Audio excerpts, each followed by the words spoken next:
یہ یاد رکھیں، اگر آپ کو کوئی ہسٹری میں یہ پڑھاتا رہا ہے کہ فلاں ہمارا دشمن ہے اور اس نے یہ کر دیا، وہ جھوٹ بولتے ہیں. ہمارے اندر ہی ہینڈلرز موجود ہیں، ہمارے اندر ہی ایبیٹرز موجود ہیں، ہمیں تو دشمن کی ضرورت ہی نہیں ہے. چینج آف کمانڈ کے بعد بھی وہی ڈاکٹرین اور وہی اسٹیٹس کو کنٹینیو کر رہا ہے جو کہ پچھلے 7-8 مہینے سے چل رہا تھا. اب آپ اس میں ایڈ کر لیں ٹیررزم کا ایلیمنٹ. 2 ویکس بیک CNN پہ ایک انٹرویو تھا نور اللہ محسود کا، جس میں انہوں نے صاف کہا تھا کہ وی آر بیک، ہم پاکستان کے اندر سے پاکستان کے باہر سے ان کے اوپر حملے کرنے کے لیے تیار ہیں. میں جب بھی انٹرنیشنل کانفرنسز میں جاتی تھی، میں بہت پراؤڈلی پاکستان کو ڈیفینڈ کرتی تھی، میں پاکستان آرمی کو بھی بہت ڈیفینڈ کرتی تھی. ابھی جو دنیا دیکھ رہی ہے، I don't have a reason and I don't have the argument کہ میں اس کو کیسے ڈیفینڈ کروں جو کچھ ہو رہا ہے. So it's going to be very embarrassing. Pakistan میں وی آل نو کہ ایک ہسٹری ہے ایک انسٹیٹیوشن کی اجارہ داری، اور اس کو جب بھی چیلنج کیا گیا ہے تو ملک میں حالات خراب ہوئے ہیں. یاد رکھیے، ہم استعمال نہیں ہوتے، ہمیں پیسے ملتے ہیں اور ہم پیسے لینے کے عادی ہو چکے ہیں. پاکستان میں جب بھی جنرل الیکشنز ہوئے وہ فری اینڈ فیئر نہیں ہوں گے. عدالت نے ابھی کیا کہا ہے کہ ہم بیلنس کریٹ کرنا چاہتے ہیں. تو اے پولیٹیکل بیلنسنگ ایکٹس یہ سب کون کرتا ہے؟ وفاقی دارالحکومت اسلام آباد سے محبوب کار بکا، اور آپ دیکھ رہے ہیں سیاست.pk. اس وقت میرے ساتھ موجود ہیں پاکستان کی موسٹ پاپولر تجزیہ کار زنیرہ اظہر صاحبہ. بہت شکریہ میڈم آپ کے قیمتی وقت کا. Always pleasure to host you. سب سے پہلے تو یہ بتائیں کہ اس وقت پنجاب کی جو سیاسی صورتحال بنی ہے اس کو آپ کس نظر سے انالائز کریں گی؟ اینالائز کرنے کی ضرورت نہیں ہے. It's a continuation of what was happening in April. اگر آپ اس کو کمپیریزن کرنا چاہیں تو عدالتیں بھی اب بیچ میں آ گئی ہیں. پہلے تو چلیں ایک ہڈن ہینڈ لگ رہا تھا نا ہمیں کہ کوئی ہے جو کہ چاہ رہا ہے کہ اسمبلیاں تحلیل نہ ہوں. بے شک فور فرنٹ پہ رانا ثناء اللہ تھے جو باتیں کر رہے تھے، عظمیٰ بخاری تھیں، لیکن وی آل know what is going on. سو اگر آپ کو یاد ہو، اپریل میں بھی عمران خان نے آپشنز دی تھیں کہ میں اسمبلیز تحلیل کر دیتا ہوں. If you do remember that, آپ کو یاد ہوگا. اسمبلیاں تحلیل کر دیتے ہیں، نیا سیٹ اپ لے آئے اینڈ آل دیٹ، لیکن اس وقت بھی سم ہاؤ نیا مینڈیٹ جو ہے وہ ایوائڈ کیا گیا، اور یہ پی ڈی ایم کی جماعتوں کو لانا تھا تو ان کو لا کے بٹھایا گیا. اب اگین سیم سچویشن ہے کہ وہ تو کہہ رہے ہیں کہ اسمبلیز ڈیزالو کر دیتا ہوں میں ان صوبوں میں جن میں ان کی اپنی حکومت ہے، لیکن وہ بھی ان کو قبول نہیں ہے. اس کا ایک سمپل میسج یہ ہے کہ جو اسٹیٹس کو ہے وہ کوئی چینج ایکسپٹ کرنے کے لیے تیار نہیں ہے. اور ہم نے اس میں کنٹینویشن دیکھی ہے کہ چینج آف کمانڈ کے بعد بھی وہی ڈاکٹرین اور وہی اسٹیٹس کو کنٹینیو کر رہا ہے جو کہ پچھلے 7-8 مہینے سے چل رہا تھا. اب آپ اس میں ایڈ کر لیں ٹیررزم کا ایلیمنٹ، اور آپ اس پہ توجہ دیکھ لیں کتنی ہے. ہماری توجہ کس طرف ہے، میڈیا کی توجہ کدھر ہے، جوڈیشری کی توجہ کدھر ہے، اسٹیبلشمنٹ کی. Today what happened in I-10 was a security lapse.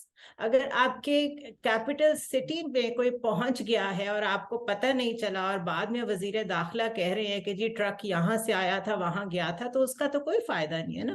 تو there is just one word for it, it was a security lapse. تو پرائیورٹیز جب ٹھیک نہیں ہوں گی تو ایسے ہی ہوگا. میڈم ایک اور چیز ہم دیکھتے ہیں کہ جب ملک میں سیاسی عدم استحکام ہوتا ہے تو کبھی بارڈر پہ حالات خراب ہو جاتے ہیں، کبھی ملک میں دھماکے شروع ہو جاتے ہیں. ان کا کنیکشن کیا ہے آپس میں؟ دیکھیے، پاکستان میں وی آل نو کہ ایک ہسٹری ہے ایک انسٹیٹیوشن کی اجارہ داری کی، اور اس کو جب بھی چیلنج کیا گیا ہے تو ملک میں حالات خراب ہوئے ہیں. آپ فاطمہ جناح سے شروع ہو جائیں، آپ بھٹو کو دیکھ لیں، پھر آپ مجیب الرحمان کو دیکھ لیں. یعنی at the cost of your country's integration. ہمیں کریکولم میں جو سب سے زیادہ پڑھایا جاتا ہے نا، دیٹ از نیشنل انٹیگریشن. جی بہت ضروری ہے. فیڈریشن کی سارے یونٹس کا اکٹھا رہنا بہت ضروری ہے. نیشنل ہارمنی بہت ضروری ہے. لیکن جب کوئی قد اسٹیٹس کو سے بڑا ہو رہا ہو، اس وقت کی نیشنل انٹیگریشن سیکنڈری ہو جاتی ہے. اس وقت آپ نوٹ کریں کوئی اس کی پرواہ نہیں کرتا. اس وقت عدالتیں، اس وقت آپ کی ایگزیکٹو سارے ایک سائڈ پہ ہوتے ہیں، اور وہ ایک شخص یا ایک جماعت یا وہ ایک ایلیمنٹ ایک سائڈ پہ ہو جاتا ہے جو اسٹیٹس کو چیلنج کر رہا ہوتا ہے. سو یہ بڑی ڈینجرس سچویشن ہے، because what is happening on the western border is something جو بہت بڑا disaster we are about to witness. لیکن 4 months سے یہ built up کر رہا تھا. It has been 4 months کہ مراد سعید بھی کہہ رہے تھے کہ بہت حالات خراب ہیں, اور آپ نے سوات میں لوگوں کی ریلیز دیکھیں, they said no to terrorism, اور ہم نے اس پہ وزیر دفاع کو پالیٹکس کرتے دیکھا کہ جی یہ تو پروونشل میٹر ہے. حالانکہ آپ میرے ساتھ ڈیبیٹ کر لیں اس پہ کہ انٹرنل سیکیورٹی کس کی اصل میں جورسڈکشن ہے, تو یہ پروونشل کی نہیں ہے اکیلے, اور وہ بھی وہ والا پروونس جو بارڈر کے بالکل ساتھ ہے اور ڈائریکٹلی ایکسپوزڈ ہے ٹو دا تھریٹ. تو ہر چیز پہ جب پالیٹکس ہو رہی ہوں تو پھر ہوتا یہ ہے کہ آپ کو واقعی کوئی تھریٹ آئے تو لوگ اس پہ بھی کنونسڈ نہیں ہوتے, تو یہ اس سے بھی زیادہ ڈینجرس. ابھی جو حالات بن رہے ہیں, آپ کو لگتا ہے کہ یہ حالات جن کو بہت لائٹ لیا جا رہا ہے بظاہر, یہ ان سے اگر انہیں مزید لائٹ لیا گیا اور سیاست کھیلی گئی تو یہ حالات آؤٹ آف کنٹرول ہوں گے اور پھر ہمیں ایک مرتبہ پھر ماضی میں جانا ہوگا؟ دیکھیں ماضی میں تو ہم جا چکے ہیں. اس کی وجہ یہ ہے کہ کوئی تقریباً 2 weeks بیک CNN پہ ایک انٹرویو تھا نور اللہ محسود کا, جس میں انہوں نے صاف کہا تھا کہ وی آر بیک, ہم پاکستان کے اندر سے پاکستان کے باہر سے ان کے اوپر حملے کرنے کے لیے تیار ہیں, اور ہمارے پاس ڈیکیڈز کے لیے مورال ہے اور مین پاور ہے اور ویپنز ہیں. اور ساتھ ہی اسی انٹرویو میں نیڈ پرائس نے کہا تھا کہ جو American problem of T T P ہے وہی Pakistani problem of T T P ہے, سو وی آر ون آن دس, ہم اس پہ اکٹھے ہیں. سو ایک دفعہ پھر وار آن ٹیرر, اور پاکستان فرنٹ لائن سٹیٹ, اور یو ایس اس وقت وہاں سے نکل چکا ہے بائی دا وے. سو اس دفعہ جو اٹیکس ہوں گے وہ ڈائریکٹ ہماری فوجوں پہ ہوں گے, ہم ہوں گے فرنٹ لائن پہ in the real sense of it. اب وہاں نہ نیٹو ہے نہ امریکہ ہے, سو یہ پہلے سے زیادہ خطرناک صورتحال ہے. تو آپ کو کیا لگ رہا ہے کہ پاکستان استعمال کیوں ہو رہا ہے, اور پاکستان پہ یہ دہشت گردی کس وجہ سے رہی ہے؟ امریکہ کہہ رہا ہے کہ پاکستان ٹربل میں آئے, it means America in trouble too. تو امریکہ اتنا ہمارا وفادار, اتنا مخلص اچانک سے کیوں ہو گیا؟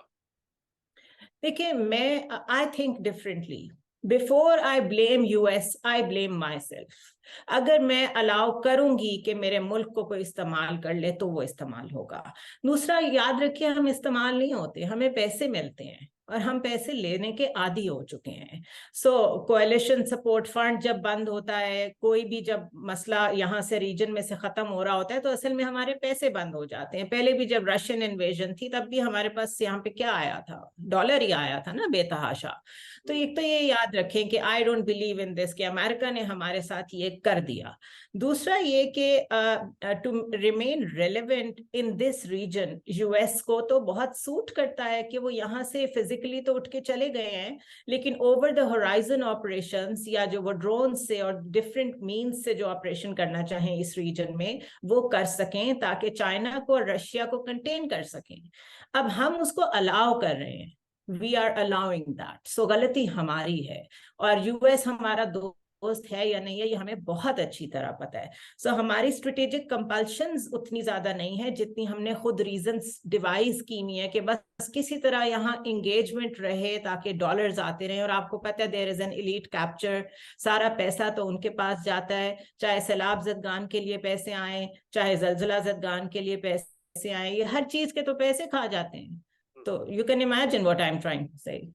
میڈم زنیرہ, ایک چیز اور اس چیز سے لنک ہوتی ہے اور جو میں سمجھنے کی کوشش کرتا ہوں کہ آرمی چیف کی جو کمان کی تبدیلی ہوئی اس کے بعد یہ حالات ہمیں دیکھنے کو ملے, اس سے پہلے اس قدر ڈیولپمنٹ نہیں تھی چیزوں کی. تو آپ لنک کرتی ہیں کہ کیا اس کی کسی طریقے سے یہ لنک ہوتی ہے چیز؟ میں نہیں سمجھتی کہ یہ ایک دم ڈیولپ ہوئی ہے situation. The situation was developing since last October. پچھلے سال اکتوبر سے یہ چیزیں شروع ہوئی بھی تھیں. اور آپ خود 2 منٹ کے لیے سوچیں کہ کہاں پاکستان میں کوئی ایمبیسڈر نہیں تھا یو ایس کا, اور جیسے ہی یہاں پہ ریجیم چینج ہوتی ہے یہاں پر سب چیزیں نارملائز ہو جاتی ہیں. یہاں ایمبیسڈر بھی آ گئے ہیں اور ایک بڑا گڈ ول جیسچر ہے from U S towards Pakistan. So اس وقت جو سچویشن ہے یہ ایک دم نہیں ڈیولپ ہوئی ہے, وہ انفولڈ اب ہو رہی ہے under a different command. That is a different کرنے میں پاکستان کے اندر سے ایکٹرز موجود ہیں. آف کورس, ہمیشہ یہ یاد رکھیں, اگر آپ کو کوئی ہسٹری میں یہ پڑھاتا رہا ہے کہ فلاں ہمارا دشمن ہے اور اس نے یہ کر دیا, وہ جھوٹ بولتے ہیں. ہمارے اندر ہی ہینڈلرز موجود ہیں, ہمارے اندر ہی ایبیٹرز موجود ہیں, ہمیں تو دشمن کی ضرورت ہی نہیں ہے. یہ سیاسی ہے یا غیر سیاسی؟ Do you think there is anything non-political about it?